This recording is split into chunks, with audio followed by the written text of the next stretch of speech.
Good rainy morning as we come on Easter Saturday and finish Lent for everyone.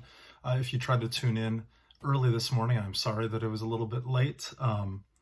I meant to record it yesterday, and it's hard to know what day it is sometimes during this season. So, but I think this is a great passage to end as we hear Jesus not just sum up the Torah and the law, but really give this picture of what it is that he came to do when we read it in the light of Easter.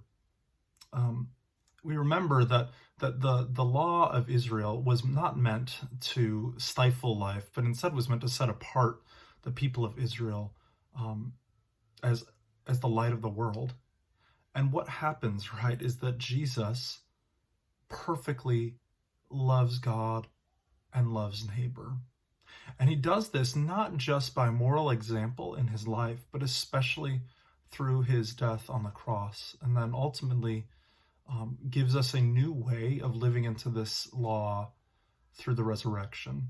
I think N.T. Wright on page 161 really hits it. He says, he became, Jesus, the defining point, the blueprint and yardstick for the people of God. In his death on the cross, he offered God the full love, obedience, and devotion of heart, mind, and soul to which Israel had been called, right? That's love God with all your heart, soul, mind, and strength. And in the same death, he reached out in love to neighbors far and near, to the whole world for whom he was dying. He became not just the teacher of a new fulfilled Torah, he was the fulfilled Torah in person. This is what it's saying about Jesus and who he is.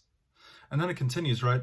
And Wright says, and precisely because of the resurrection, it can be fulfilled, the law. Anywhere and everywhere, followers of Jesus don't need to go to the temple in Jerusalem. They can go to Jesus, which is what they do whenever they love God with heart, mind, and soul, and their neighbors as themselves. Friends, Jesus has given us a way to follow him, to love God with all our heart, soul, mind, and strength, and to love our neighbor as ourselves.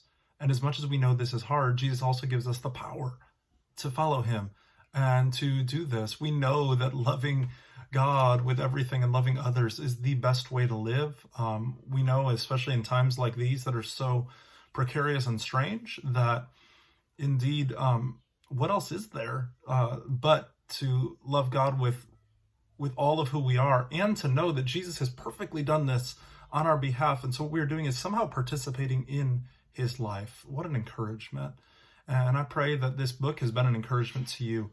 I invite you to join me in the upcoming series that we're going to be doing called Life Together Apart. Kate Bowler has written this magnificent devotional series, and it's amazing to get to participate in. It's not really as book heavy as this one, but it's more of an opportunity for some spiritual discipline and practice. And I'll be sending out a daily video Monday through Friday during that series, as well, to kind of encourage us on the journey as we seek the presence of God in this time and to see signs of hope. God bless you today.